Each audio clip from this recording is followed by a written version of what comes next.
大家好，我係 Rennis， 係你哋嘅實習塔羅師。我哋今日集體塔羅嘅主題係2023年8月嘅整體愛情運。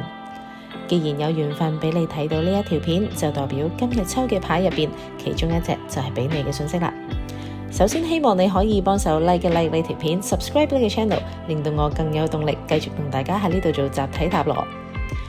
一陣我將會抽5張牌，抽嘅過程入邊，你可以合上你嘅雙眼，靜心落嚟，然後第一個喺你腦入邊出現嘅數目字，就會係你嘅高我俾你嘅訊息，嗰隻牌就會係屬於你嘅牌啦。1至5入邊，你會揀一個數目字。而家我邀請你放鬆身體，合上雙眼，諗住你嘅問題。2023年8月嘅愛情運會係點樣呢？1至5入邊，邊一個數目字係第一個出現喺你腦入邊呢？用你嘅直覺揀第一個浮現喺你腦入邊嘅答案。好，你而家可以張開雙眼，你眼前有5張牌，順住次序1、2、3、4、5。我由1號牌開始解讀。1號牌係正位星星牌 The Star， 係一張代表希望嘅牌。有拍拖嘅話，你可能會喺戀愛上面正經歷緊一啲轉變，可能係一啲令到你覺得好難面對嘅經歷，一啲相處之間嘅問題需要解決等等。嚟緊呢一個月，只要你肯去面對呢，肯去主動尋求解決辦法，你就會更加睇得清楚條路應該要點行。問題唔一定會解決嘅噃，但係呢，你內心將會得到令你揾翻方向，同埋令你得到療癒嘅答案同埋想法。主動啲去面對問題啦。而如果你未有戀人嘅話，你8月會得到希望嘅信息，可能係中意嘅人出現啦，又或者係你表白嘅對象開始有發展，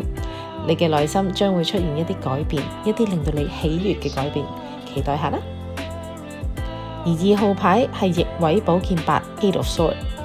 呢張牌係代表你而家正處於一個覺得受限制嘅情況，你可能因為責任而覺得自己唔係做緊自己，開始諗究竟自己想要啲乜嘢等等。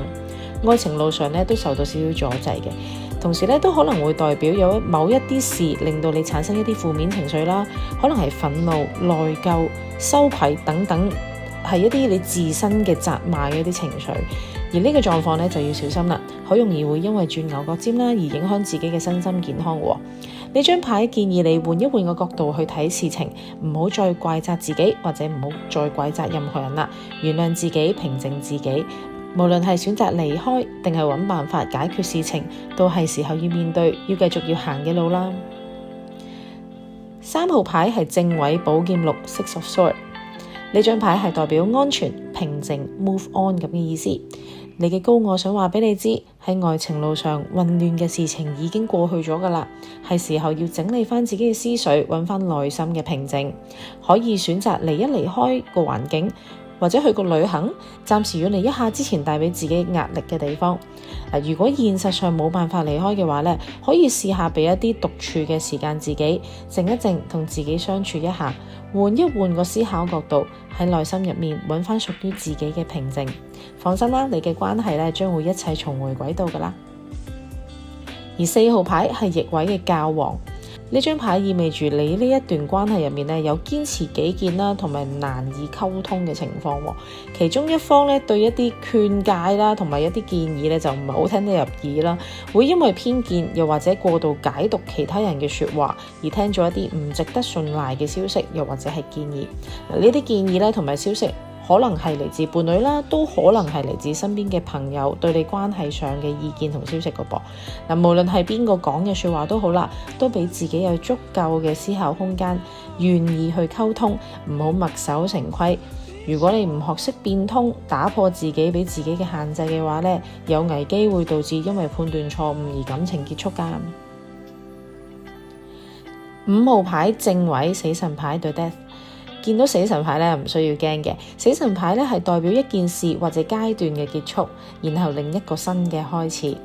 喺戀愛運程嚟講，可能係你將會有一段新嘅戀情啦，亦都可能會代表你同你嘅情人會有一個新嘅階段，可能搬屋啦、結婚啦、移民啦、生小朋友等等都可以係一個新階段嚟嘅。而呢一個轉變呢，你而家可能未必會望到好清楚會係點樣，但係一嚟到嘅時候呢，會發生得好快，而一旦發生嘅時候，所有嘢就會明朗化，你睇到嘅未來就會更加遠啦。以上就係2023年8月嘅整體愛情運1至5號牌嘅解讀啦。歡迎喺下面留言話俾我知你抽到邊一張牌，你又有咩感覺呢？呢個 channel 將會定期推出其他主題嘅集體塔羅。如果你哋有想我問塔羅嘅主題嘅話，都好歡迎喺下面留言話俾我知㗎。大家記住 like、subscribe、share 呢一個頻道，撳埋個叮叮鐘，有新嘅集體塔羅你就會收到通知㗎啦。我係實習塔羅師 Venus，下次見啦，拜拜。